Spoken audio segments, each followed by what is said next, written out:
And we will be broadcast also on cable television after the event is over. Clerk Wright, would you please call the roll, and could anybody that answers please state that you are virtually from where you're at? Thank you. Trustee Boyden, Here in Van Buren Township. Trustee Miller, Here, Country Pond Estates. Trustee Martin, Here in the beautiful Van Buren Township. Trustee Frazier, Here in Van Buren Township. Treasury Bud, Here in Van Buren Township. Clerk Wright is here in Van Buren Township. Supervisor, Here in Van Buren Township. Thank you, everyone. Oh, sorry. we have a quorum. Thank you. The consent agenda today is going to consist of a board meeting minutes, our prepaid lists, our voucher lists, and there'll be a reappointment for Denise Partridge to the Water and Sewer Commission. New business today will include discussion on intersection cameras to support public safety investigations. We'll also be going to be talking about amendments to our tax abatement policy. And we'll have discussion on an agreement with Wayne County Appraising and Assessing Services Company to do our assessing. We will also be talking about doing discussion on township employee restructuring and discussion on adjustments and to update the elected officials manual.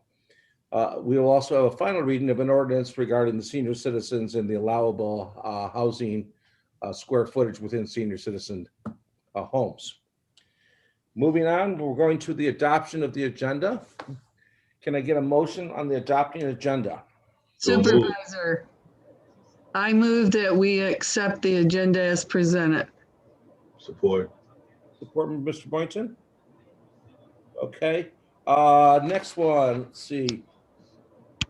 Trustee Frazier, you were not here last week. It was your turn to do the consent agenda. Would you like the motion for the consent agenda? Kevin, we got to vote on the adoption of the agenda first. I'm sorry. Thank you. Clerk, I'll pass on that. I'll pass it to the next person. I'm sorry. Clerk, would you call the roll for the adoption of the agenda? We have a motion by Frazier, support by Boynton. Trustee Frazier, Yes. Trustee Boyden, Yes. Trustee Martin, Yes. Trustee Miller, Yes. Treasury Bud, Yes. yes for me. Supervisor, Yes. agenda passes. Thank you. Trustee Miller, would you like to make the consent agenda a motion? Yes, I will. I'd like to make a motion for the adoption of the consent agenda. Number 1, board meeting minutes of May 4th, 2021. 2, prepaid list of May 6th, 2021. 3, prepaid list of May 13th, 2021. 4, voucher list of May 18th, 2021. 5, approval of the reappointment of Denise Partridge to the Water and Sewer Commission. Support. Who said support? Sherry Bud. Okay, Treasurer Bud. Okay, I have a motion and I have support. Clerk Wright, would you please call the roll, sir? Yes, Trustee Miller, Yes. Trustee Frazier, Yes. Trustee Martin, Yes. Trustee Boyden, Yes.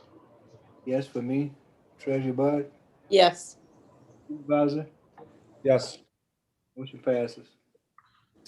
Thank you. Moving on, we have a public hearing. We have no public hearing, excuse me. We are now into correspondence, announcements, and presentations. I'm going to begin by doing something that should have been done at the last meeting, and I feel very horrible for this, but a first citizen of Van Buren Township, a person that was loved by many, Lillian Dickerson, passed away. She was 95 years old. She was a true friend of the township, and she donated the land where the fire station number 2 now sits. Treasurer Bud, did you know Ms. Dickerson? Very well. Could you maybe say a word? Lucia worked our elections. She did that. She was always volunteering. She was real active in the Strawberry Festival here in Huron Township, and she was a great one for making strawberry pies and selling them down at the festival. We'd go down there and see her down there, and she was real active with that. And of course, they ran the farm there, and she was my Watkins lady. She sold all the Watkins products, and there wasn't much that between her, and she had a big family, and I think she was well loved by everybody, her family, and she lived a very good life, and we're thankful that she was with us. I'd like the board to take a second to think of her for a moment. So.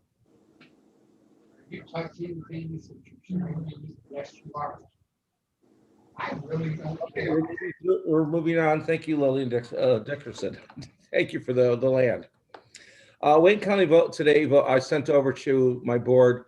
Wayne County today voted that virtual meetings can continue until June 30th. I called Al Heides.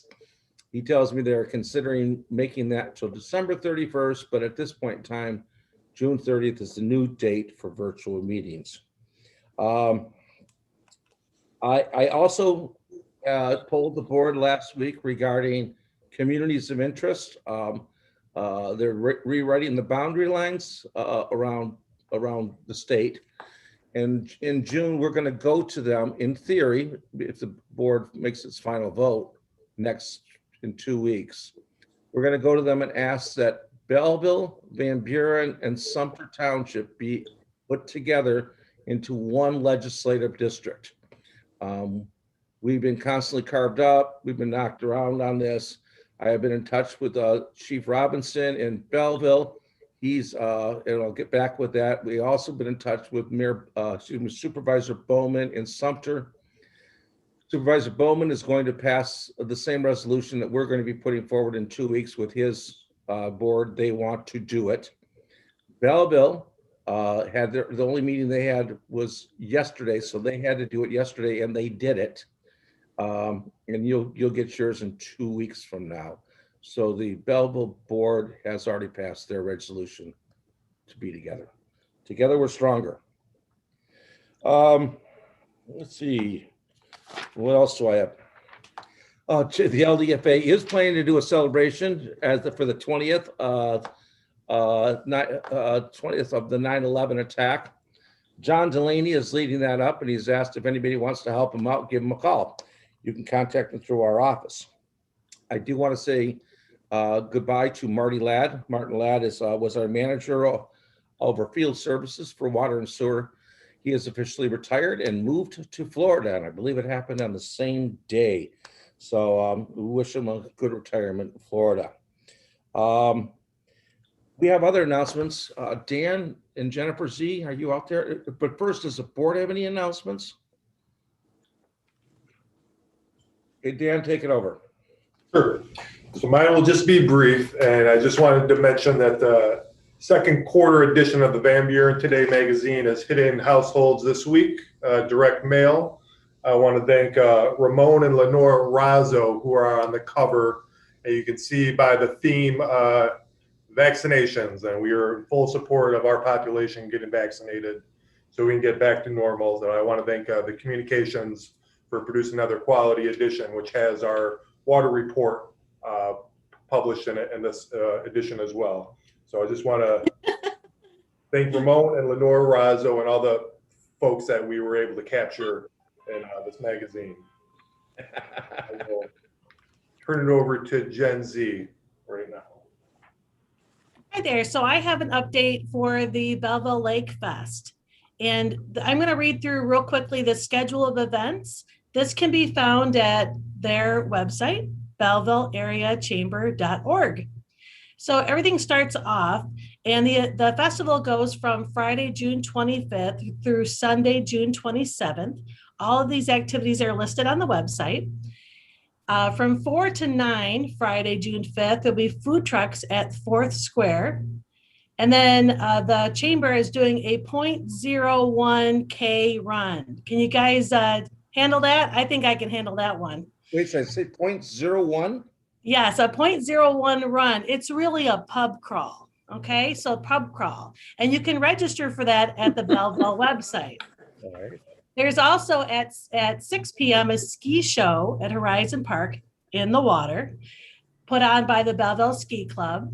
And then at Van Buren Park, we're going to be doing a movie night. So you want to join us for movies in the park.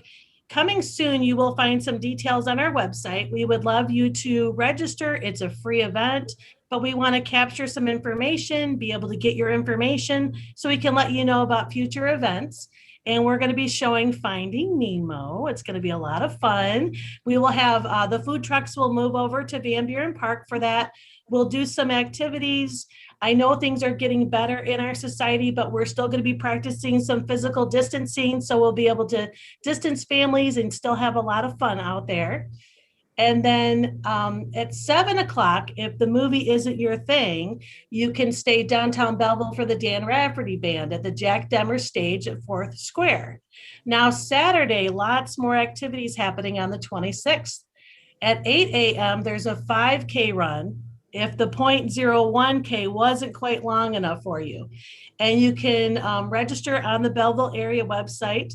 It's sponsored by the Van Buren Education Association. At 8 a.m., there's a bass fishing tournament. From 9 until 5, so pretty much all during the day, you will be able to see the dragon boats practice the race, okay? So they're going to be out practicing. If you're interested in doing a dragon boat team, you can go to the chamber and find out how to put a team together so you can race in a dragon boat. From 10 a.m. until 9 p.m. on Saturday will be the arts and crafts vendors on Main Street. You will also be able to find food trucks on 4th Street, High, and Main Street. There will be a car show from 10 a.m. until 9 p.m. with the DJ on Main Street. From 10 until 5, kids zone activities, and then lots of live music. So from starting at noon to starting at 9 o'clock at night, this is the lineup, and they're going to be on different stages throughout the downtown area. We start off with Tyrone Hamilton, and then Dakota Drive, then the Dave Hamilton Band, Ray Williams, Belleville Gong Show. That sounds like something I could do. Then Soul Men, and then it says on the door to door with Deidre Stage on High Street. And then we go at 8 o'clock, Jill Jack on the Jack Demmer stage at 4th Square. And then at 9 p.m., the boat parade. You'll be able to view it from Horizon Park, or if you happen to be on boat, you can view it from the water. Sunday, June 27th, we start the day off with dragon boat races. You're not going to want to miss it. That goes from 8 a.m. until 5 p.m. From 10 until 4, the arts and craft vendors on Main Street. From 10 to 4, food trucks. And then also the car show with DJ on Main Street. Now, I want to mention something I didn't mention. Something going on throughout the whole week is going to be a really cool kayak scavenger hunt. Well, you'll be able to get information from the chamber and then kayak to various areas and do a scavenger hunt in the water. So that'll be fun. And then other activities on Sunday, the kids zone activities will be going from 10 until 5, and then more live music. Are you ready? Starting at noon, Tequila Mockingbirds, and then a live DJ at the door-to-door stage with Deidre Stage, 3 p.m., 50 amp views. And also, again, door-to-door with Deidre Stage at High Street. So lots of activities. I know you might be thinking, Jennifer, I did not catch it all. Well, you need to go to the Belleville Area Chamber website, and you'll get the whole list. That's all I got.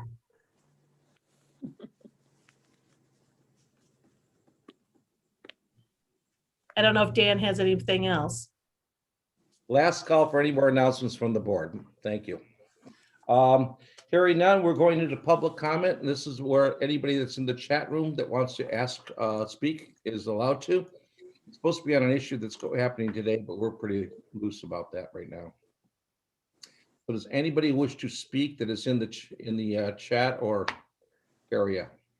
We do have one comment that is a non-agenda item in the chat, and then anyone listening, if you'd like to speak, you can use the raise your hand function on Zoom. But I can read the one comment in the chat from Brenda Stewart. Is the township considering opening the senior center for some socially distanced activities? I would like to bring to the board in 2 weeks an idea to do some limited openings and see what the board says. I'm not sure that it's going to work. again, and I'm going to yield to the majority, whatever the majority tells me to do. But we do have a way to open, I believe, under the orders that we have. Not full opening at all. So, okay. That's it. Anybody else? There are no current hands raised and no other things in the chat. Okay. All right, moving on. First item of business is discussion on intersection cameras to support public safety investigations. Can I get a motion? Supervisor, I make a motion to open the discussion on and to consider approval of the intersection cameras to support public safety investigations. Okay. Support.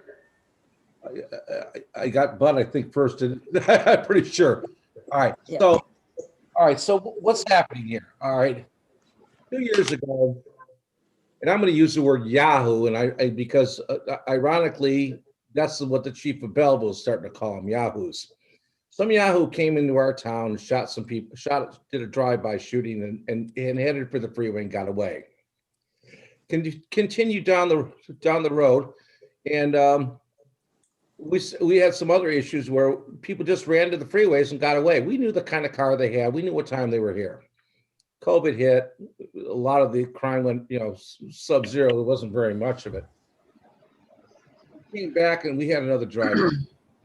So we dusted this thing off and we started looking at it. Well, we all know 2 weeks ago we had 3 in a week.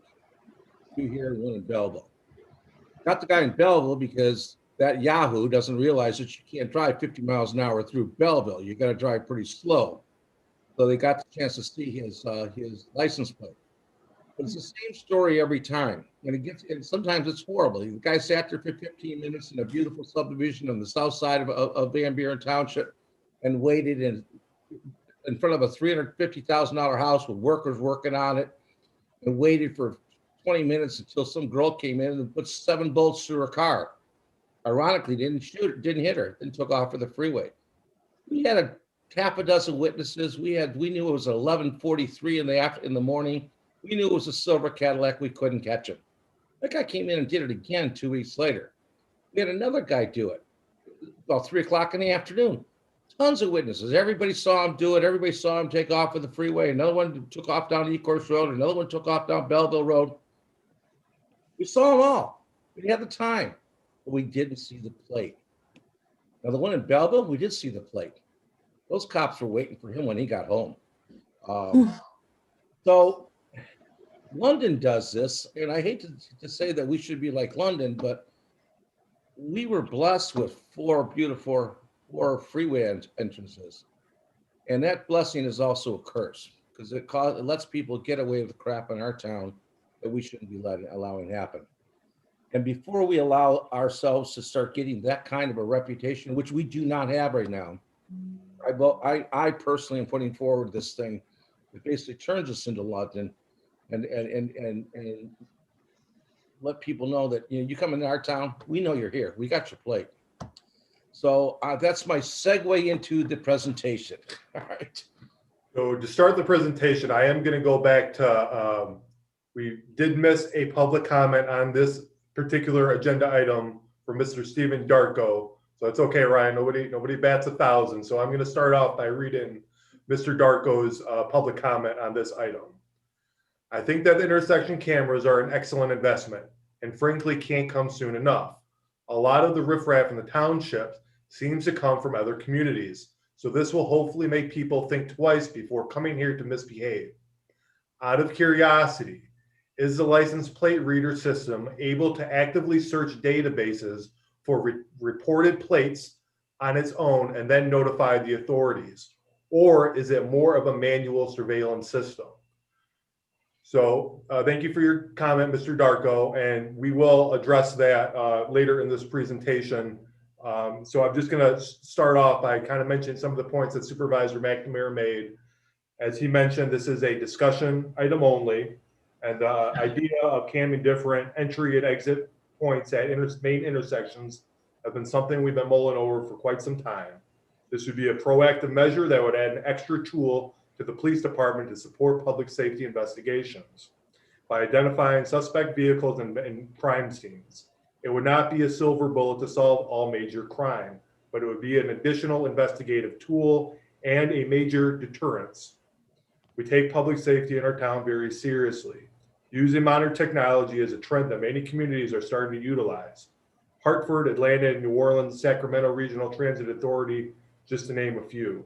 This is technology that is used to identify license plate and recognize them traveling up to 80 miles per hour. I believe that's right.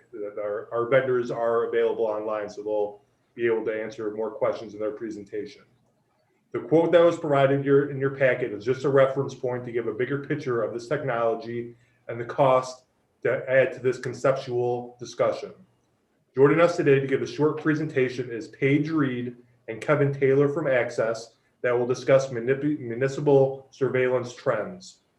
I'm not sure if Jason Hansey is on. He is part of MDIS that provides support for this technology. Chief Wright is also online for any follow-up questions to the presentation. And I see that Jason just joined us too, so we will be available to give any feedback for this short presentation. Okay. Oh, and to reference Mr. Darko's comment, that feature is available as part of this technology, but I'm going to let the professionals handle any of those questions. Okay. Okay, so who's going to take it, KT or Paige Reed? Alrighty, I'll do a quick introduction here for Kevin. Hi, everyone. Thank you so much for having us tonight. My name is Paige Reed. I represent the manufacturer of the products and solutions proposed for the intersection project. Today, we have an expert on the line with us. Kevin Taylor is also with Access Communications. He is our Smart Cities Segment Development Manager for Access Americas. And he will be speaking tonight on industry surveillance trends in cities. So with that, I'll let him give a quick introduction, and then he will share his screen and go through a deck that he prepared for tonight. Thank you, Paige. I appreciate the introduction and audio check. Can y'all hear me okay? Yes. Yes. Okay. I appreciate Supervisor McNamara and the other trustees of the council allowing us to present today. I have not found a widget or button to click on to do a screen share. So I do have a short PowerPoint presentation just to give you some visual connections as we talk through this. Is there a way that I can do a screen share? In the middle of your screen at the bottom, it should say share screen. So I have in the middle, I have a chat, raise hand, and Q&A, but I do not have a share screen. Is there a little ... with more under that? There's not. Oh, well, let me see about more. If I go to, I do not have a more button. No, sir. So I have a share screen button, Kevin, and I have the presentation if you want me to share my screen, and I can just click through. Yeah, there might have been a few rough edits last minute before that because I know we were putting some information, but if you can do a screen share, that'd be great. Yeah, let's do it. All righty. All right, can everybody see my screen okay? Yes. Yes. So Access Communications is our organization. My name is Kevin Taylor. I've been with the company for a little over 7 years and almost a full 2 decades in the physical security and low voltage industry. You want to go ahead and jump over to the next slide there, Paige. We'll kind of click through pretty quickly. This is my contact information. If anyone has questions or follow-ups after this discussion today, as well as Paige's follow-up. I'm based out of Atlanta, Georgia. My role, we're divided into 3 global head regions: the Americas, Europe and the Middle East, and Asia Pacific. And so I'm the segment development manager for the Americas. As an organization, we were founded in 1984 globally out of Sweden. As our most recent annual fiscal reporting, we're a $1.2 billion organization with about 3,800 employees worldwide. Kind of our claim to fame and what really put us on the map and catapulted us was in 1996. We came out with a revolutionary product. It was the world's first IP connected or network connected camera. It streamed video content at a whopping 1 image every 17 seconds across a local or a wide area network. So whether you want to thank someone or blame someone for all of the video content that streams across networks these days, you can probably point a finger at our organization as one of those founding companies. So we go to market with a very strict go-to-market mentality. And if you see that bottom left, we go through master distributors and then certified and authorized resellers and systems integrators to our final customer with our product. So we don't sell directly.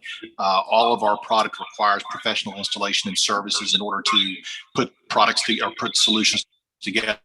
We're going to hope this edit has the information for our friends at MBS, BIS.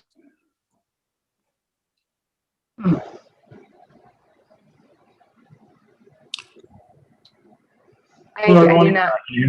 Oh, yep. I don't believe this PowerPoint has the edit of MBIS. Jason, I apologize. Hi, everyone. Can you hear me? I can hear you, Jason. Awesome. Thank you for this time and allowing us to the opportunity to bring this intersection surveillance solution review. My name is Jason Hance, and I'm an account manager with Metro Detroit Integrated Systems, a security and IT-based company in Royal Oak, Michigan. Also with us on this call, I believe Eric Hubers is here, our associate, as well as Paige and Kevin, as already introduced. We were contacted by Van Buren Township in the last year to provide turnkey solutions for surveillance equipment and networking infrastructure to provide real-time monitoring and license plate capture for 7 of the indicated main intersections. I would quickly like to share schematic drawings of the camera coverage overviews, as well as the proposed locations, and then I can turn it back up to Access Communications for a brief overview and more of the data side of that as well.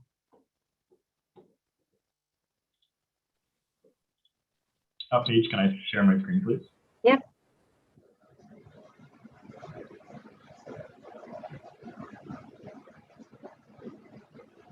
Paige, I believe you might need to stop sharing your screen first for Jason to share his.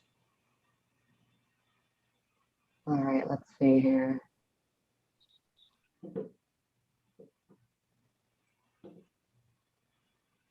There we go.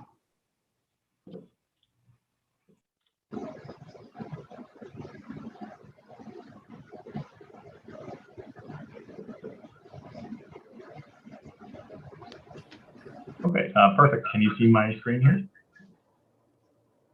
Okay, so this is one of the intersections. I will basically go through slide by slide. There's 7 total. There are 2 different cameras that are selected and 2 locations usually on each of the intersections. So the blue camera would indicate a multi-sensor camera that can do a 270-degree field of view. And that's called the P39 or P3719, excuse me, network camera. And then the red, slightly smaller camera would be the license plate reader camera, and that would be facing towards each exit intersection as the pathway of the car moves towards the other side of the intersection to capture the license plates. So the first intersection would be Ecorse and Haggerty Road.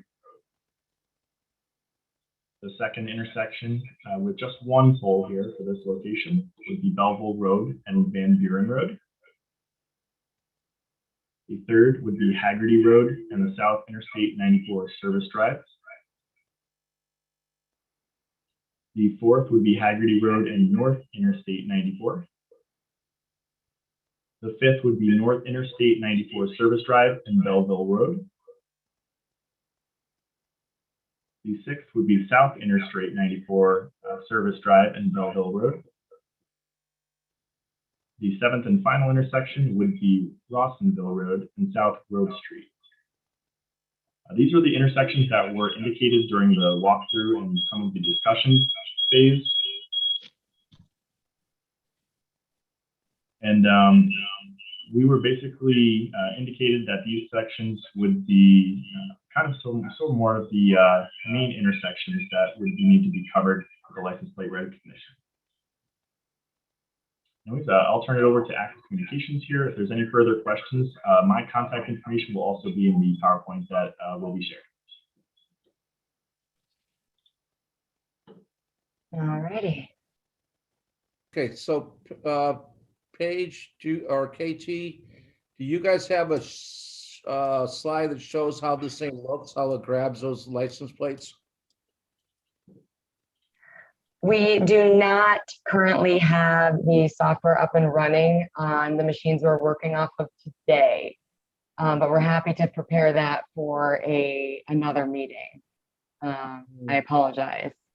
Okay. All right. So I guess you can take your screen down then. Okay. So give us back our fun basic. All righty. I'm going to open the discussion by stating that there is new technology coming out that actually reads these license plates, and they read them so fast that they store them in databases. I talked to Chief Robinson from Belleville. Belleville is actually going to get that technology for their cars. So we'd probably look at it. We don't like to be cutting edge technology wise because it's expensive usually. This is not cutting edge from the intersections. This is done around the country. This is not image enhancing or whatever, grabbing faces.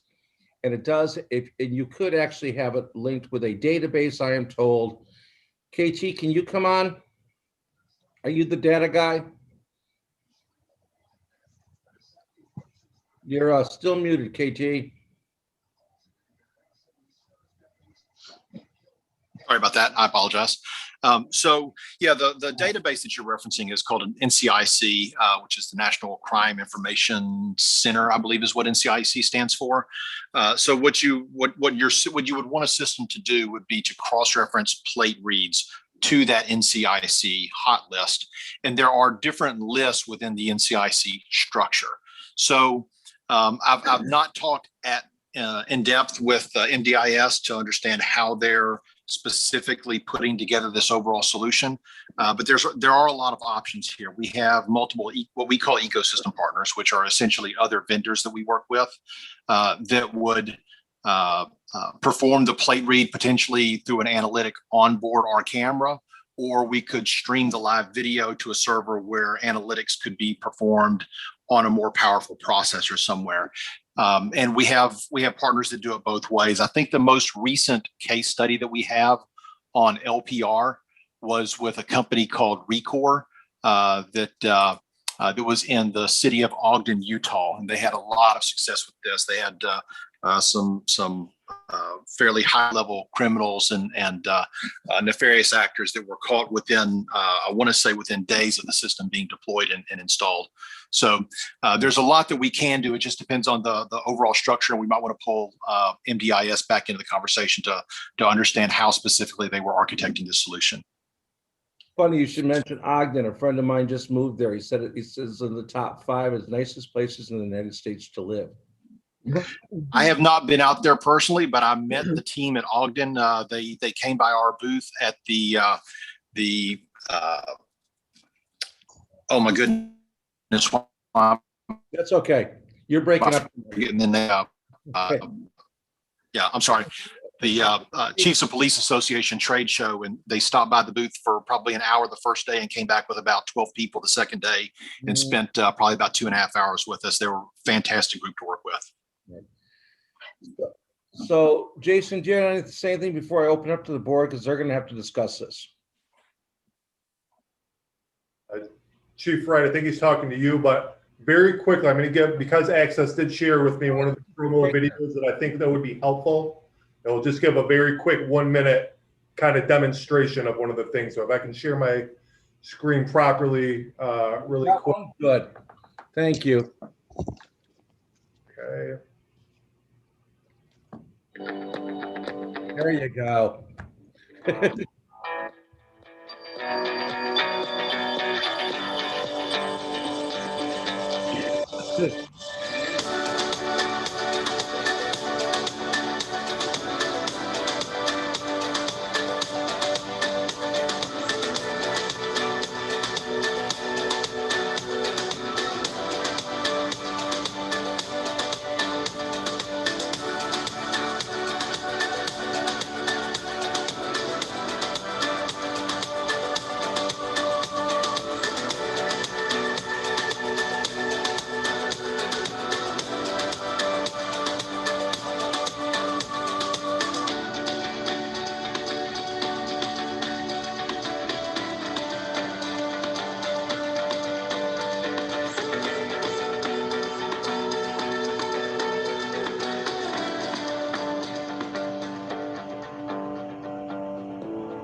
All right. Does anybody Jason, did you want to speak on this? Well, there you are. Yep. Are you talking with me, Supervisor, or the other duties? Yes, I'm sorry. Okay. Good evening, Board of Trustees.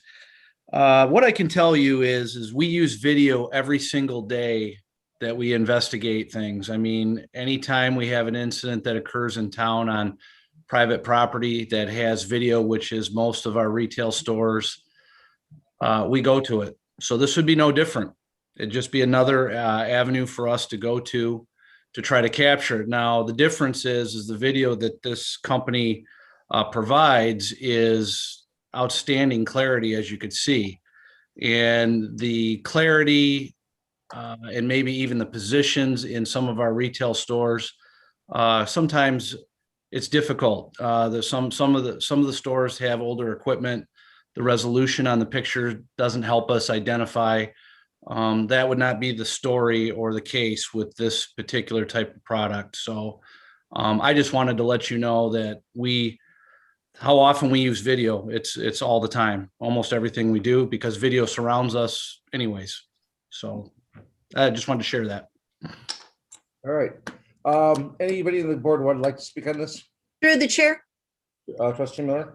So as we evolve as a township, surveillance plays such a powerful role in improving quality of life for our residents. And I think this helps our reputation as a whole in a smart way, because we're saying that we have the technology, we're going to secure, can't have these secured areas being watched with cameras. I think it's just a win-win. But I also have to ask about the maintenance and whether this can be paired with this camera. Could it be paired with a weather station? Has that been looked at? And how, with maintenance, what about weather, temperatures, and humidity? And I don't know if you all know what the cost is per year to maintain this. So I'd like to hear about that, if you have that information. So I'll be glad to speak to some of that and just make sure I'm off of mute. So first off, on the weather station question, there is actually a company that we work with that is a startup company out of Italy that uses our devices. They write a software analytic that embeds on the device, on the camera itself, and turns it into basically a remote weather station. I won't get too technical into how it operates, but basically it gauges precipitation, rain and snow, sleet primarily, to notify when dangerous conditions could occur on roadways. Now, that being what we call an edge analytic that it loads directly onto a camera, we have to keep in mind the processing capabilities of the devices themselves. So if you're running an ALPR, an automatic license plate recognition software application on the camera, it's unlikely today that we could run a second application on the camera because of the processing resources. Now, if you're familiar with Moore's Law, Gordon Moore was one of the founders of Intel, and back in the, I think, late 60s or early 70s, he wrote a white paper and referenced what was later known as Moore's Law, that basically says that the number of transistors on an integrated circuit double about every 2 years. To put that in layman's terms, what that means nowadays is the way it's generally thought of is that processing power of solid state equipment, processing power of computers generally doubles about every 18 months now. So if you go into Best Buy and buy their top of the line computer today, 18 months from now, they'll have a top of the line computer that can do twice as much. And that's the same thing with these IP cameras. They are essentially computers on the edge of your network, and they have processing resources. So we're beginning to have machine learning and deep learning capabilities on board these devices. We can do a lot more granular object recognition or object classification. So another area where these type of things could potentially save you money down the line rather than cost you money is if your public works department or your transportation agency does signal phase and timing studies on a regular basis to adjust timing signal patterns and phase control. These are some things that could potentially be automated through the technology, through data acquisition of the technology, as opposed to having to do those as manual studies down line. That's the area where we see the technology moving towards. So I'll say, I don't want to give a misperception that is 100% capable today. Trustee Miller, it looks like you had a question there, and I'm going to stop, pause for air, and let you ask a question. So are you saying, and I don't like saying that, will the maintenance cost as much as what this package is every year or year and a half? That's what I'm trying to get to. Yeah, so there's not physical maintenance on the devices for the most part. Most of the devices, I think, and Jason, I'm not looking at the list of model numbers that you've referenced, but I think most of the devices that you're going to use would have what we call remote zoom and focus capabilities, potentially remote pan, tilt, and zoom capabilities. So as far as adjusting the field of view within some parameters, that can be done remotely through a user interface, through a workstation or a terminal. It's not like it doesn't have an engine on board. You don't have to go to it and replace the oil or anything. So there's not a physical maintenance on the cameras from that level. What about Pardon me? What about the software? Yeah. So what does need to be done at the camera is cleaning of the face or the dome of the camera periodically. And I can't put a timeline on that. It depends on your environment. As far as the software goes, I'll let Jason speak to that. If you're using what we call video management software as Access Camera Station, then Kevin, yeah. there's not a ongoing cost for software. It's a perpetual license, and the updates that we do to that are free upgrades. So you wouldn't have annual licenses. Now, there is a labor concept to the overall system management. So what you want to do from a cybersecurity and device lifecycle management perspective is make sure that you're always running the current version of software on the centralized system, and that you're always running the current version of firmware on the devices themselves. But we do have management tools that work across the network, so you don't have to go and physically touch the devices in order to do those firmware upgrades. It's a relatively it's a relatively light maintenance, and I don't want to undersell that and set a false perception. But Jason, if you want to add anything to how you guys normally manage these solutions. Yeah, absolutely. So we include a 1-year free warranty with our installations. And if there are any issues within that first year, we'll come out and service it for free. After that, I don't expect that there will be more than maybe 20 to 50 hours, maybe even less, honestly, of service or anything that will be incurred within the next 5 years or so. After that, it may, like KT was mentioning, just annual cleaning of it, upgrading the software, all of that will just be a few man hours. Thank you. Trustee, just to let you know, the only cost we really saw that was, we figured there'd be 5% or so maintenance, so $15,000, $20,000 a year is what we were thinking. Is that a good estimate, Jason? Just leave yourself unmuted. Couldn't say off the top of my head, but yeah, that seems maybe even a bit high, actually. So I think it should be less than that. The second thing that we were thinking would be an ongoing cost is possible cloud storage. And as you know how I feel about cloud storage. So we would buy an additional disk, and we would not maintain these disks for more than two to 4 weeks. Jason, can I store 2 to 4 weeks worth of data on my own computer? Yeah, absolutely. You can export the footage based on your user rights. That can be tailored to anybody that has access to the system. Otherwise, for cloud storage, you can invest in a cloud subscription for it. I don't want cloud. Understood. This does bring up an interesting topic, though, if you don't mind me interjecting here. When we talk about data retention times and storage, I like to kind of broaden the discussion to talk about overall governance of the system and the policy behind the system. As I'm sure you're aware, there are a lot of social concerns about how technology is used in the public right of way, about how it's deployed within different portions of the community or of the town. So what I would strongly recommend that you do is think on those matters, draft a general policy document that would kind of explain your primary why, what's your reason for investing in the technology, what's your primary use case of it. How long do you intend to store video? Who has access rights to that video? Or I should say data rather than video. If the data is to be shared, who authorizes that sharing of data? If it is FOIA compliant or has to adhere to FOIA, then what are the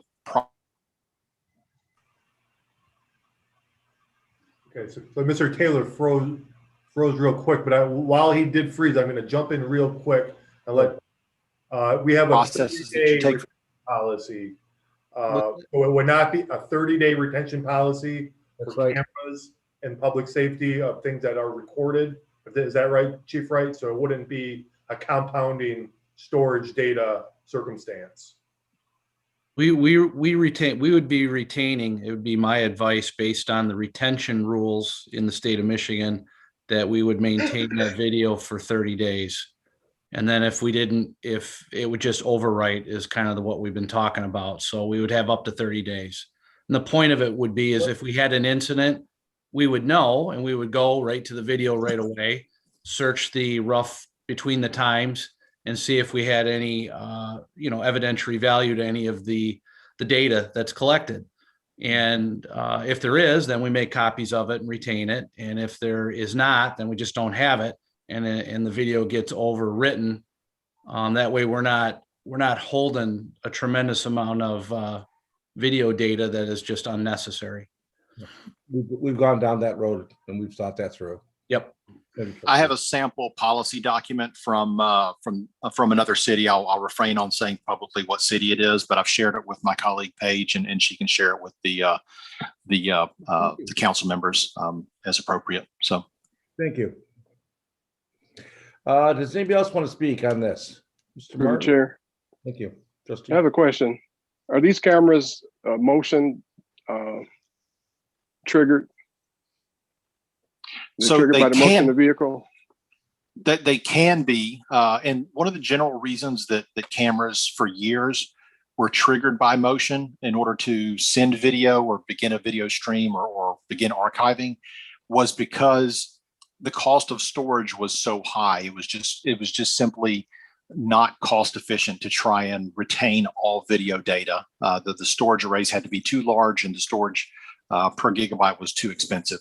Storage costs have come down and the efficiency of the cameras have gotten much better in terms of the quality of video they can send at a smaller, what I would refer to as a leaner data stream. Okay.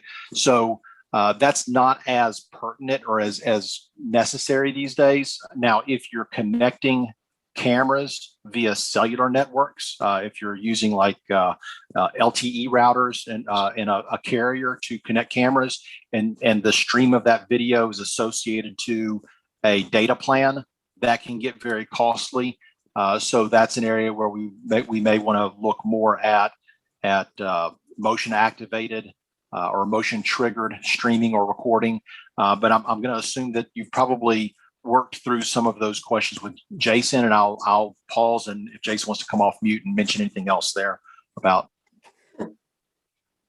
Absolutely. So we provided two solutions. One would be a hardwired connection, and then the other one would be the cellular connection. The only difference between the two would be that factor. But yes, we also did include 30 days of retention time, continuous recording for all of that, as well as a redundant server in case the primary server did go down. You still have recording footage.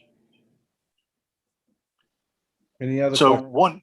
one other topic that was brought up in discussion during your opening comments on this topic, Supervisor McNamara, was some of the incidents that have happened in broad daylight. They have happened, I believe you said, within nearby vicinity of other cameras. And this is a situation that the city of New Orleans looked at. And when they began a video program to deal with public safety issues, what they did not want to do, because the police department had so much documentation and information about how common it is for nefarious actors to commit crimes right in plain sight of where a camera is overtly visible.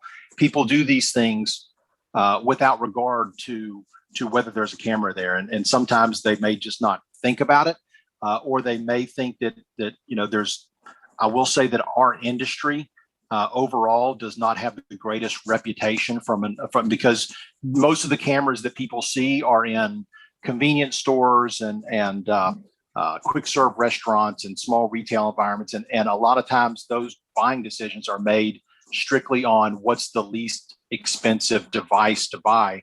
And those don't always give the most usable image. So there is a perception that it doesn't matter if a camera's there because it's probably not going to get a good enough image to convict me, right? If I do something wrong and break the law. So when the city of New Orleans started on this, they excluded from their reasoning of why they were developing the system. They excluded the concept of using cameras to deter, prevent, or solve crime. What they deployed cameras for, and their stated reason, their primary why, was in order to save time and increase efficiencies for emergency first responders. And they did an annual study based on the flow of information and how often they were able to cut 15 minutes off of this call or 45 minutes off of this response. And they added that up, and it was, I think,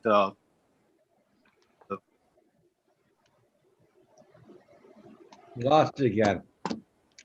You got to get some better internet. All right. Trustee video case study we have. Trustee, okay, we lost you again, KT. Right. Trustee Martin, you have another question? I do, but before I ask that question, I'm gonna say that I think this is a good idea for the township. I think it's something that would be quite beneficial to our public safety department. My question is, the license plate reader, how does that work, and how does it? If multiple cars are going through the intersection in 2 lanes, how does that work? Boy, I've seen a video, unfortunately. I can speak to that. Work on your presentation skills. Right. I can speak to that. So we have a plethora of cameras to choose from with different lens sizes. So if we want to cover 3, 2, or 1 lanes, that'll depend on the model that we go with, right? So a lot of things go into selecting the camera. You mentioned the speed of the cars. We take into consider the angle of which the camera is mounted, the distance, among other environmental factors. And we have a tool that allows us to actually take the actual intersection and decide on a camera that will be able to provide a clear, readable image. Why can't we see a video of one? I do have a video pulled up. I just don't have the actual software running. So if I share my screen, I can show you a quick plate recorded footage here in the darkness. Would you guys like to see that? Sure. Anyone. Alrighty. That's on sale here. There we go. Can you all see my screen? Take a look at that license plate. I'm going to click play. Clear. Here we go. So this is just a recording of the software in action. And click pause there.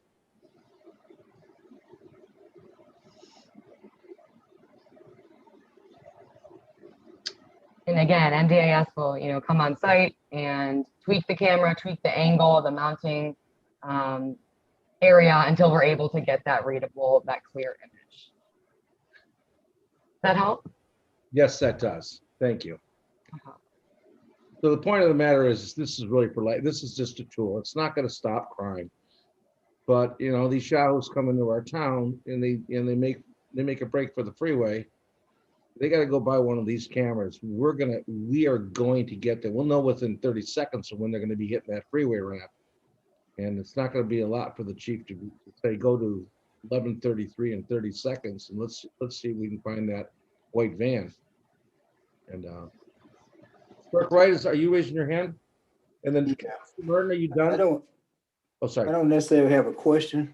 I just like to say that like Trustee Martin, I fully support the idea of using these cameras. I know it won't 100% alleviate crime, but it definitely put a dent in it. Once the word get around that the cameras are out there, you'll see a difference. If you notice something that is similar to what Chief Craig has done in the city of Detroit with the with his program, it's a little different, but it definitely has it definitely sways the crime. I was reading an article about it. This that you guys program, I mean your cameras in a magazine. I remember reading it a couple of years ago when we was talking about it. We had the luxury of living where we have fully capability to access I-94, 275, Michigan Avenue. Even though we have that luxury, we also have a luxury of the crimes that's affordable to people that want to commit them by easy access on the freeway. I think this will be a big deterrent, and it definitely should help out Chief Wright and Director Lorraine with their efforts to try to catch these criminals when they commit a crime. So I fully support the program.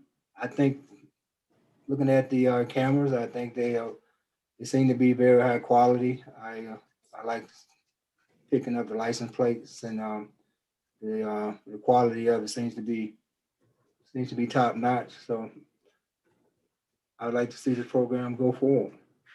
Okay. Mr. Supervisor? Trustee Boynton. I'm not going to say a whole lot, but I also concur with Clerk Wright and Trustee Martin on the product. It will definitely be a plus for the township. I am quite familiar with the product, with the cameras and what they can do and with the software from my previous employment.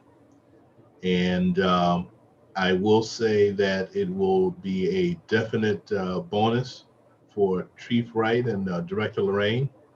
And all we have to do is pretty much sit back and wait for the next occurrence and see what the response will be. And I'm pretty confident that we will be very, very pleased. That's all I have to say. Any other questions? So, what is the will of the board here? This is a discussion piece. We do have a quote in here.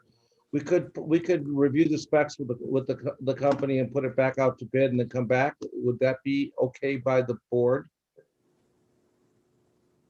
Sounds like a plan. Yes. Okay. All right.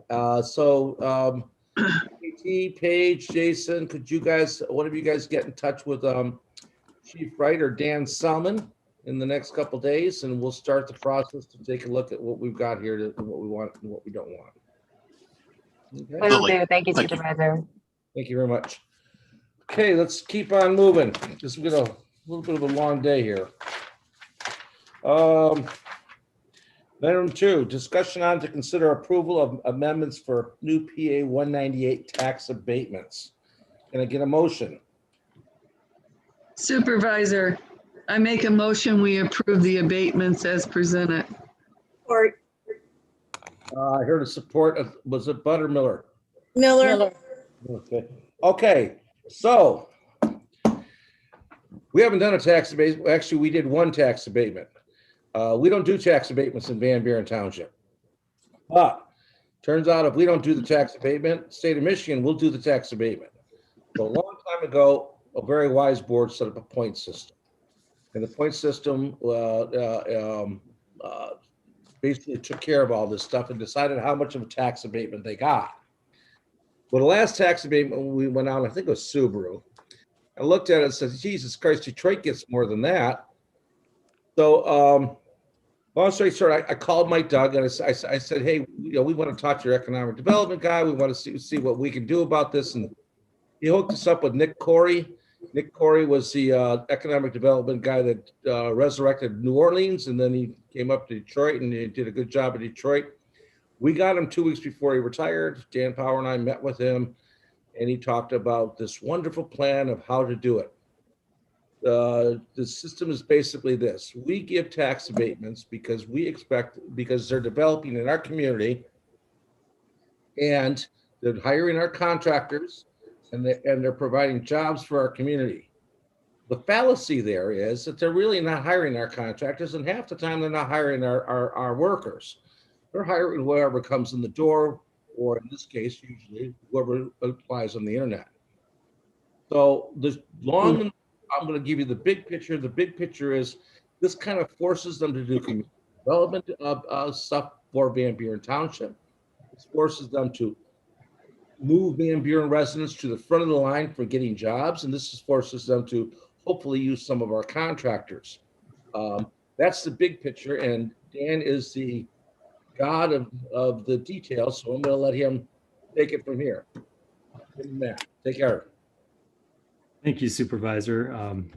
That's quite a title to live up to. I'll try not to get too much into the details and save some time tonight, but I would like to go over the basics of this proposal. So as the supervisor mentioned, and thank you, Board of Trustees, for considering this proposed policy update tonight.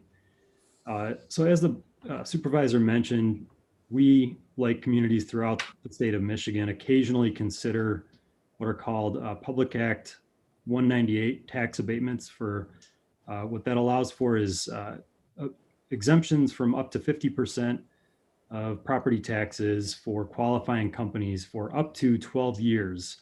Local government units throughout Michigan have the ability to use a system that evaluates abatement proposals and administers the process of those applications and administers them up to the point where a final agreement is made, and then it has to get approved by the state of Michigan Department of Treasury.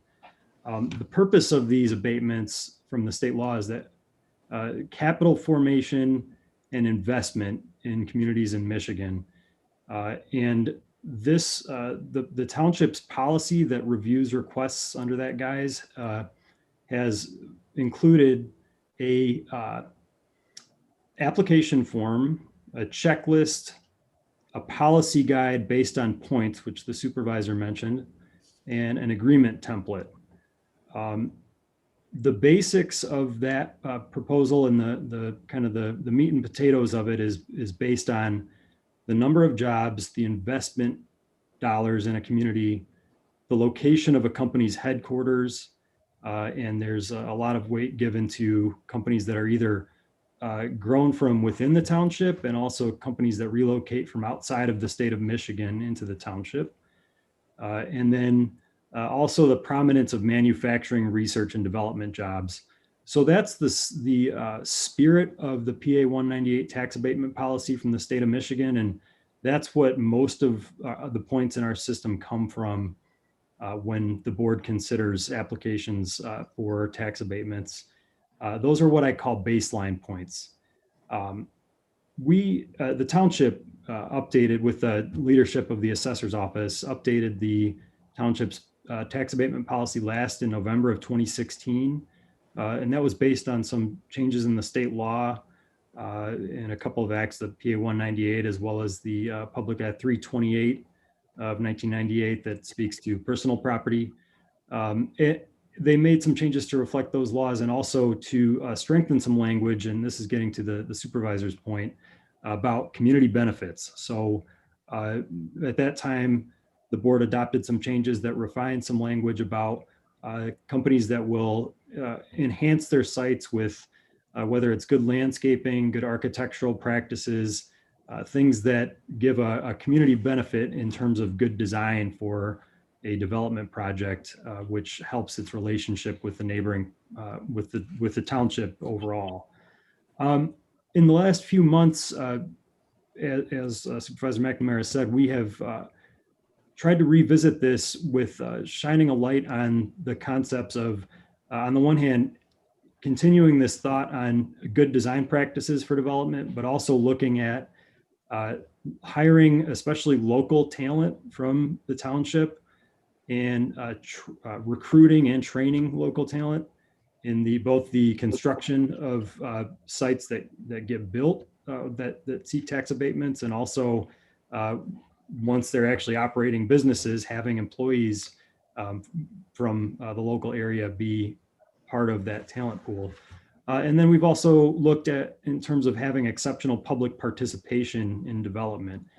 And so the majority of the points that go into tax abatements will remain the same. They'll still be based on the number of jobs, the investment, the location of the headquarters, and the prominence of manufacturing, research, and development.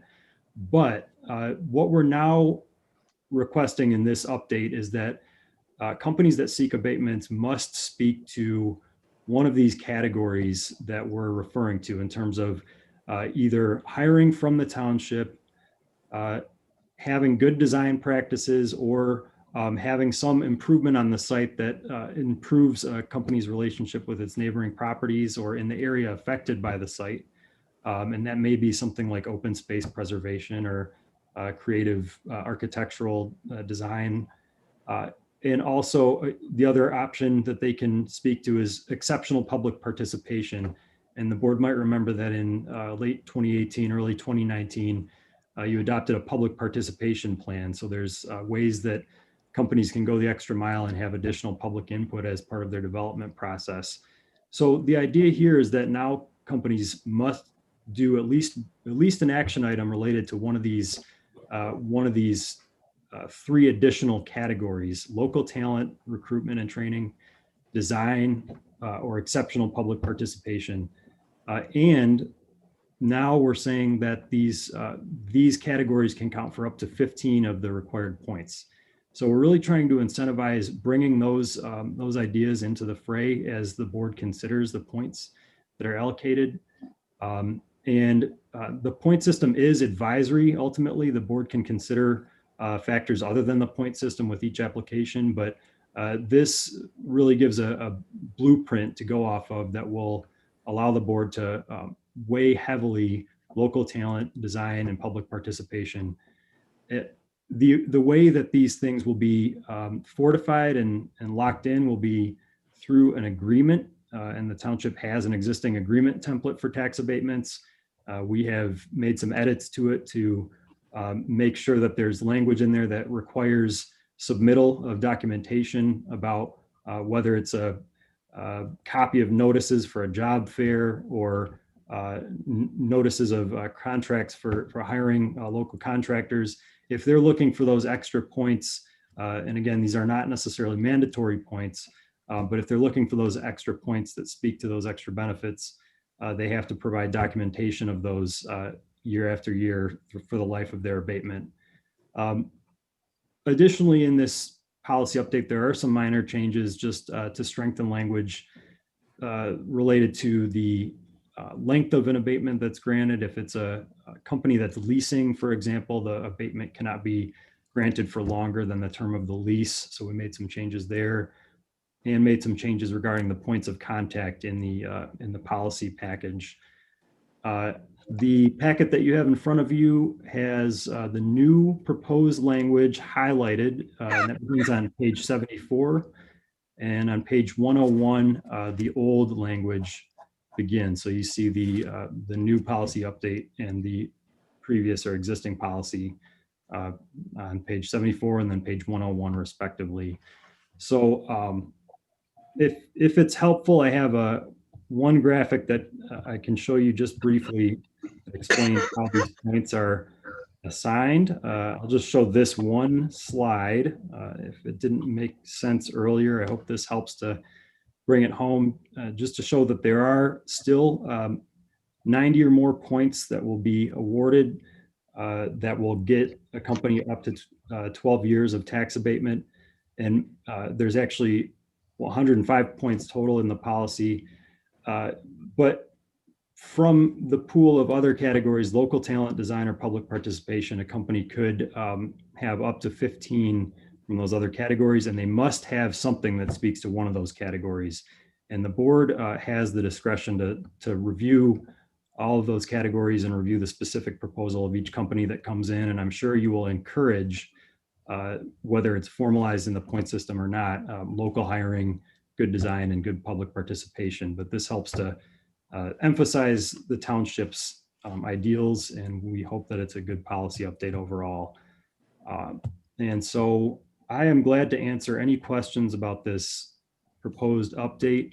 Again, I want to thank the supervisor's office and the assessor's office for helping to give guidance on this and develop it, but I'm glad to answer any questions about it. Through the chair.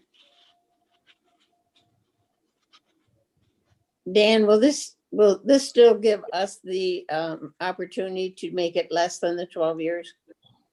I mean, I wouldn't shoot for 12 years because we were kind of shooting not to have it 12 years. So we will still have that opportunity.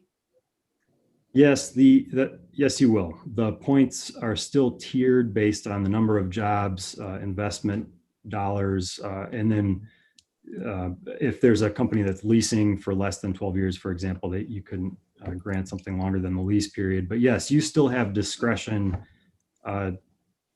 under our policy. There's actually an additional statement in there now that the board has discretion to pick the abatement. Number of years.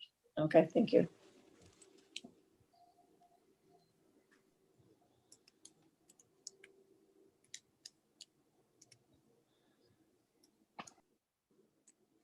Sorry, I'm sorry. Matt or Linda, do you guys, either one of you have anything to say about this?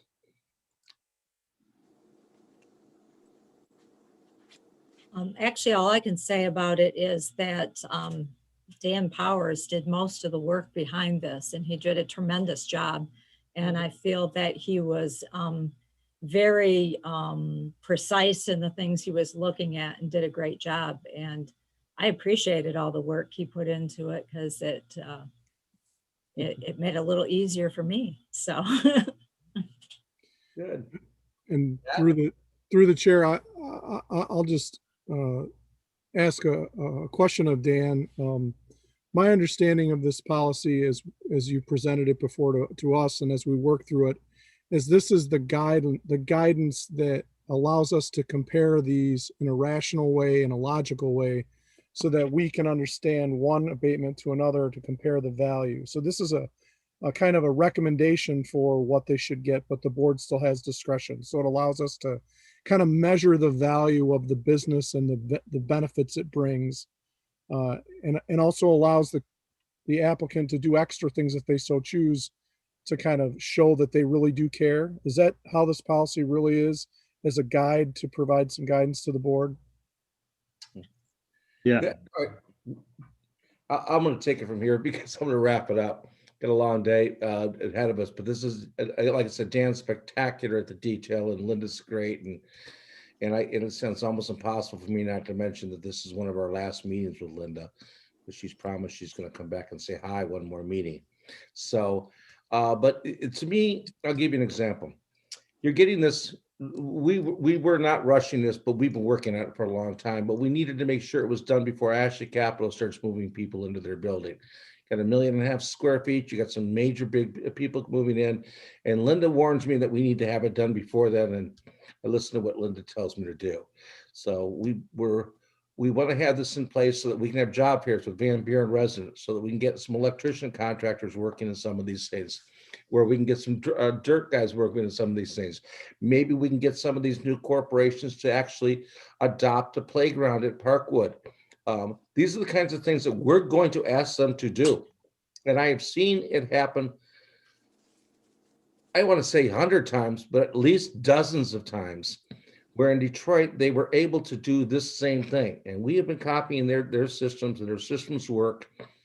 And yeah, they could be challenged in court, or they could be argued, but these are big companies. They want to be good neighbors. They want job fairs. They want communities that provide them workers. They want this.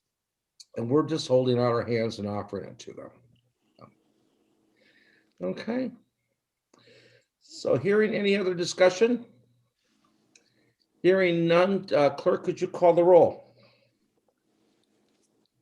Yes. Trustee Miller, Yes. Trustee Frazier. Where did Trustee Frazier go? Anyway, Trustee Boyne, Yes. Trustee Martin, Yes. Treasury Bud. Yes. Yes for me, Supervisor. Yes. I don't know what happened to, do you know what happened? I don't know. She stepped away for a second. She's heard. Motion passes though. Motion passes. Next item. Thank you. Approval of resolution agreement between Wayne County Assessors, Wayne County Appraisal, and Van Buren Township for assessing services. Can I get a motion? I need a motion. Through the chair. You ugly. Through the chair. Trustee Martin. I make a motion to consider approval of resolution 2021-13, agreement between Wayne County Appraisal and Van Buren Township for assessing services. Support. I'm sorry. I looked, I see, I don't see mouths moving. I hear voices. Who supported? Give it to Sharon. Sherry Frazier? Yeah. Okay. No, Sherry Bud. Okay, thank you I'm very sorry, Sherry, but I'm so sorry. Yes, much. That's It's not okay. That's okay. you know what I meant. Director Selman, or Assistant Selman, can you speak on this? And Linda Stevenson? Yes, I'll get those ready for a presentation. So as mentioned, Assessing Director Linda Stevenson is scheduled to retire from the township effective June 1st after 32 years of admirable service. The township requires a level 4 assessor to authorize the assessing role for Wayne County and the state of Michigan.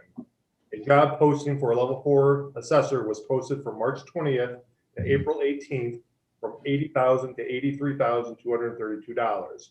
There were no responses. There are less than 120 level 4 assessors that are active in the state of Michigan. Wayne County Appraisal has submitted a 3-year contract for assessing services to the township for your consideration. Wayne County Appraisal is a reputable company that has been in business for over 30 years, providing cost-effective solutions for assessing services to local municipalities. Wayne County Appraisal serves a diverse clientele of 35 Michigan communities, 24 of which are located in Wayne County. Wayne County Appraisal is very familiar with the Western Wayne County region, providing assessing services for the city of Belleville, Sumter Township, Canton Township, Northville Township, Plymouth Township, Redford Township, and several others. There are no fringe benefits associated with this assessing contract. Joining us, I believe are on right now, is Aaron Power and Jennifer Stamper of Wayne County Appraisal. Jennifer Stamper would be the on-site level 4 assessor helping us out in office. So right now I'm going to turn it over to Aaron and Jennifer Stamper to continue with a short presentation on their services. Thank you, Dan. Appreciate the opportunity to be here this evening, and thank you, trustees, for your consideration. As Dan indicated, WCA, well, we used to be called Wayne County Appraisal, but we've kind of grown over the 39 years to encompass servicing clients in multiple counties outside of also Wayne County. So we kind of rebranded a few years ago as WCA Assessing. But WCA has been in business for over 39 years. We employ just under 40 individuals, and we service municipalities of all sizes and shapes and of different values and types of properties. I'd like to introduce Jennifer Stamper. I should say my title is Managing Director and Partner, and Jen is on our Management Services Division, and one of our associates that would be the day-to-day contact. And we're looking forward to answering any questions and discussing any thoughts you may have this evening. Okay, Linda, do you have anything to say on that? Director Stevenson? Well, I can say that I have known Aaron for many years. I think we started out taking some classes together way in the beginning when we got into assessing. And I've known Jennifer for not quite that long, but I've known Jennifer, and I'm very comfortable with both of them taking over my excellent assessing records here. I know that I've worked with Jennifer, being that she works with Belleville and Sumter, so we've had a good connection over the last few years on a few things. And that's about all I got to say about it. It was a hard decision for me to retire, and but I feel comfortable with it, and I just feel like it's the right time for me right now. You got about 3 seconds or 3 minutes because because this is a 3-year contract, folks. And why is it a 3-year contract? Just I know why, but you need to tell them. No problem. Yeah, typically all of our contract minimum of 3, basically because we the commitment of the personnel. Obviously, personnel in the state of Michigan are quite few, and our minimum contract length for our clients is 3 years. Generally, that's Director Stevenson, since nobody else will say it, I'll say it. Generally, it's because, among other reasons, because they have to clean up a mess. We don't have a mess. We have an incredibly organized assessing department with wonderful people in it. They are going to be backed up with Gina Gerazio and my assistant, who I must admit we're probably 80% assessing also. So they'll back her up in the building. So there will always be assessing talent within this building. Jennifer, since you're about to become our new partner, do you have anything to say? I just want to thank you for this opportunity. As Linda mentioned, I've known her for a number of years, and I am the assessor currently of record for City of Belleville and Sumter Township. So this fits right in. I grew up in Romulus. I live in Huron, so I'm very familiar with the area, and I can't wait to not have to clean up assessment records. It'd be great to just step in, and I've talked to Linda over the last few months about some things, and I look forward to meeting the staff that's currently there, and I look forward to meeting everyone that's there, and just step in and hopefully keep things running as smoothly as Linda has all these years. Okay, Director Stevens is going to give us 5 minutes at our next meeting, so we'll move on. You are, aren't you? I guess. All right. So is there any other questions, or would we? It just says mute. I can't get it unmuted. Okay. We're going to vote. We have a movement. We have a motion by Martin, supported by Bud. Clerk Wright, would you please call the roll? Really Yes, quick, really sorry to interrupt, Clerk Wright. Trustee Frazier, you are unmuted. We can hear you. Just want to let you know. You can? Yeah, we can hear you. Just want to let you know that. Thanks. That helps. Okay, who's that motion by, Supervisor? Martin and Bud, support. Okay. All right, Trustee Martin. Yes. Treasurer Bud. Yes. Trustee Frazier. Yes. Trustee Boyne. Yes. Trustee Miller. Yes. Yes for me, Supervisor. Yes. Motion passes. Okay, congratulations. Tell your boss I said hi. All right, take care, you guys. Thank you. All right, we're moving on. All right, so the next one is discussion to consider approval adoption of the resolution 2021-12, which is our township employee restructuring. Can I get a motion? So moved. Support. Miller. Okay. This is going to be run by Director Sumter.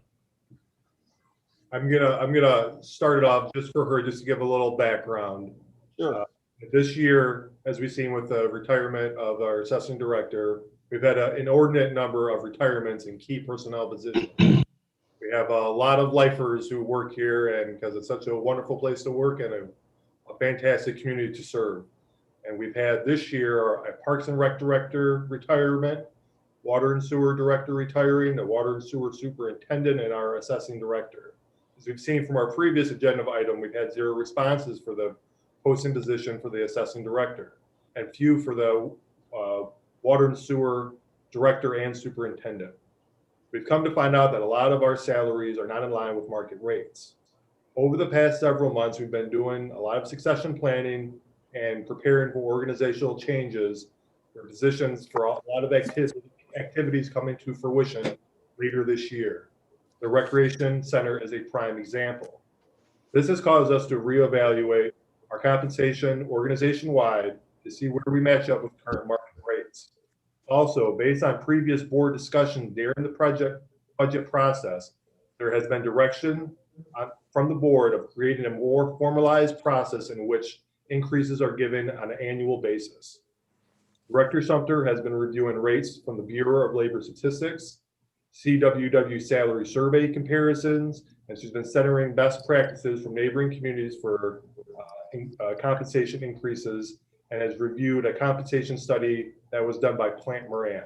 And she has also gathered input from the board.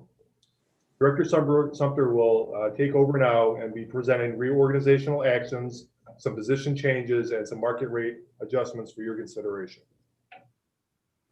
Thank you, Dan Selman, and thank you, Board of Trustees. I would just like to start off with saying, again, thank you for letting me present this. Thank you for all of your input into this resolution that I am about to present towards you. And I will start off with letting you know this is to discuss and adopt Resolution 2021-12, Township Employee Restructuring. It includes the follows. Approval of position title change from Executive Assistant to Deputy Supervisor for Dan Selman. Approval of Community Service Director job description and personal service agreement for Elizabeth Renaud. The director will head the combined services of Parks, Recreation, the Senior Center, and the Belleville Area Museum, all under one umbrella. I would also like for you to consider the approval of the Parks and Recreation Director split to one Park Director and one Recreation Director. The split will provide the Community Services Department with the Recreation Director to focus on programming and a future Parks Director whose primary role will be to improve the parks. I'm also asking for an approval of Executive Assistant to the Public Services Director personal service agreement for Tammy Doring, which will be based off of the exiting of Elizabeth Renaud. Lastly, I would like for the approval of the Salaried Employee Salary Scale to become part of the Salaried Benefits Manual. I completed a salaried personnel wage audit to establish a traditional method of setting salaries, similar to what Director Selman discussed. The process uses job families in an attempt to safeguard employees with equitable pay by resolving disparities in compensation, all in which keeps the township competitive for recruitment of the best talent. While there is no hard and fast way to figure out these wages, I want the employees to know that this township and its board has tried to come up with an unbiased and fair way of compensation. With that, I will take any questions you have from the board at this time.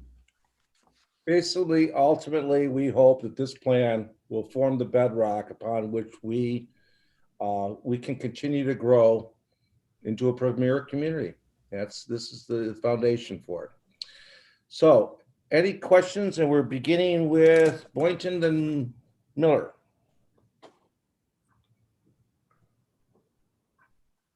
Trustee Boynton. I am good at this time. Okay, Trustee Miller. We all met with Nicole Sumter, had a very lengthy discussion on each one of these points. So I have no further questions at this time. Okay. Trustee, I'm sorry, Clerk Wright. I have no questions. I would just like to thank you for bringing this, allowing Director Sumter to bring this forward. And I would like to congratulate Director Sumter on putting together a very detailed and informational piece, and it's very, very well deserved and needed for the township. It's long overdue. As kudos. I think it's a great piece. Thank the board of directors, trustees for coming in and giving your input, and sitting down with Director Sumter to get us to this point. That's it. I think it's great. We have a good team of highly motivated, intelligent people, and we train them and they take advantage of it and they become wonderful at their jobs. And I'm very thankful that they're in my life. Thank you. Thank you, Supervisor McNamara and Clerk Wright. All right, hearing any other discussion? I have a motion by Trustee Boynton, support by Trustee Miller, Hearing no further discussion, Clerk Wright, would you please call the roll? I will. Trustee Boyden, Yes. trustee Miller, Yes. trustee Martin, Yes. trustee Frazier, Yes. treasurer Bud, Yes. yes for me, supervisor, Yes. motion passes. Okay. Next item. Discussion on to consider approval of the adoption of resolution 2021-11 to establish township officers adjustment to their salary and update the elected officials manual section for the healthcare in lieu of stipend. So moved. Support. Okay. Good evening again, Board of Trustees. This item is to discuss and adopt Resolution 2021-11 to establish township officer salary increase of 5% and update elected officials manual to increase healthcare in lieu of stipend from $300 to $500 monthly upon approval. The resolution is being presented in an effort to bring township salaries in line again with the market, which has to start at the board level. The township board shall determine salary adjustments for the supervisor, clerk, treasurer, and trustees for fiscal year 2021. Salary of officers shall be as follows. Supervisor, $98,222. Clerk, $94,347. Treasurer, $94,347. And trustees, $18,059 plus their $500 stipend monthly. With that, I'll take any questions the board may have. Again, you guys gave up that stipend before, and I was against it. You're the only ones in the township that did that. It wasn't the right thing to do. It needed to be fixed. And as usual, we are trying to follow the 5%. This is a one-time adjustment. I just want to make sure that that's clear. Thank you.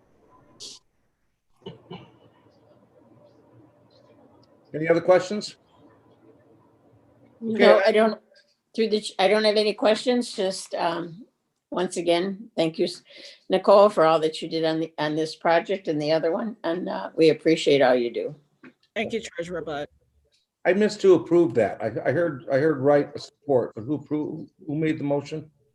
I did. Trustee Boyd. Okay, so I have a motion by Trustee Boynton, supported by Clerk Wright. Hearing no further discussion, all in favor?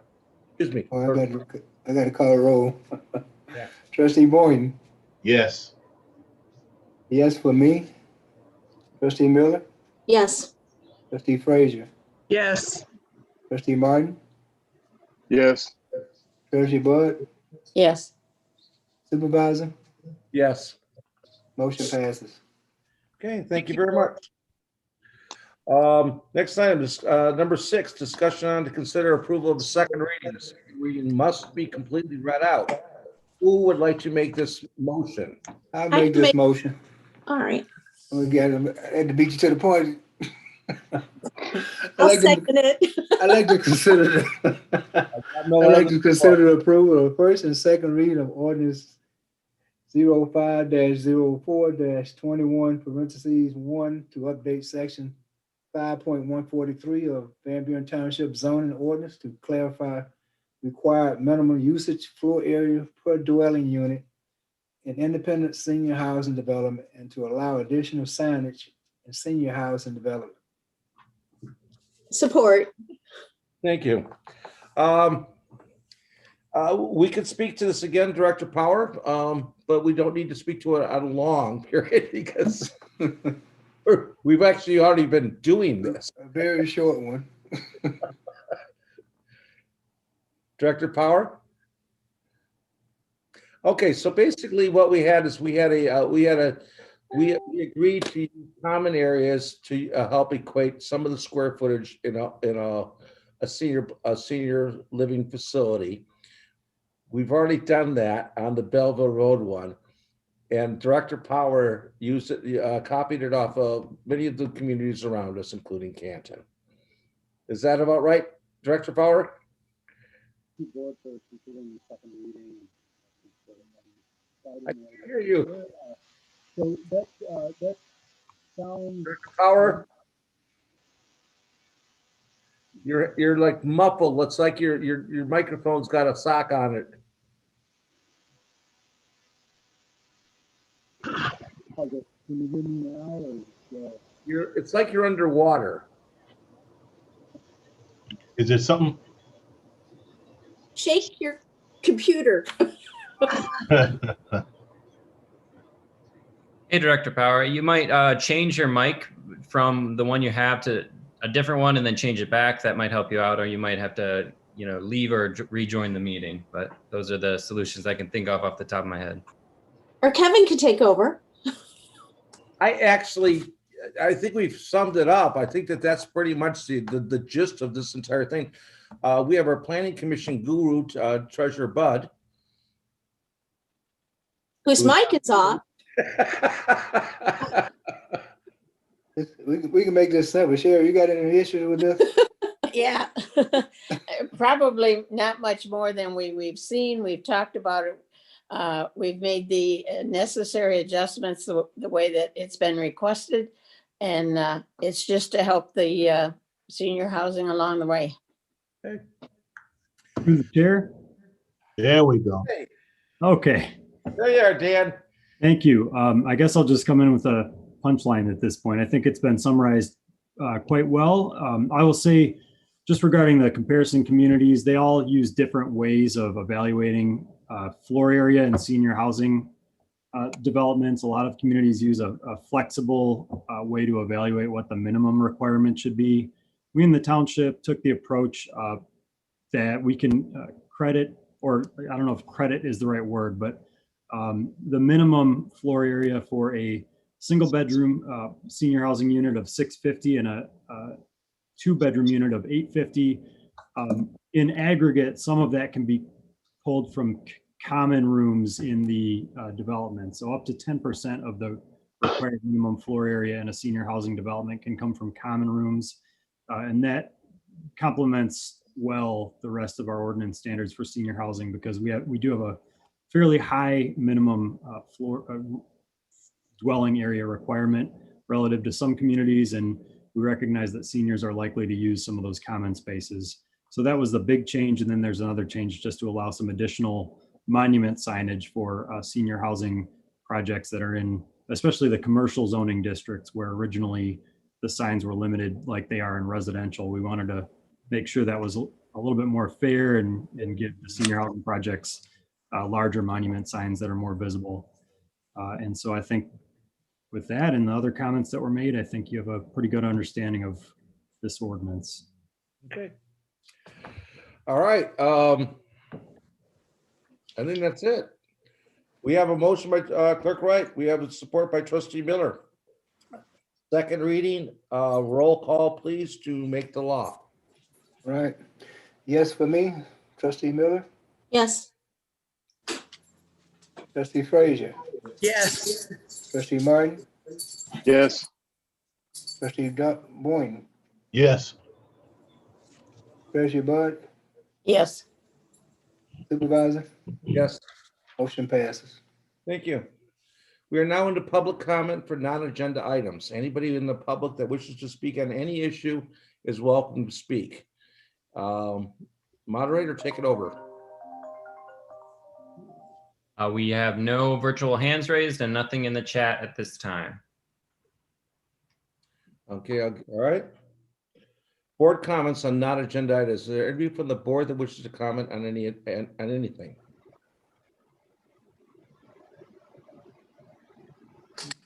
All right. Okay, then we're into adjournment. Motion. I make the motion. All right, I got a Martin and I got a Miller. Hearing nobody against it, then we are adjourned. Good night, everyone. Good night. Good night, everyone. Stay safe out there.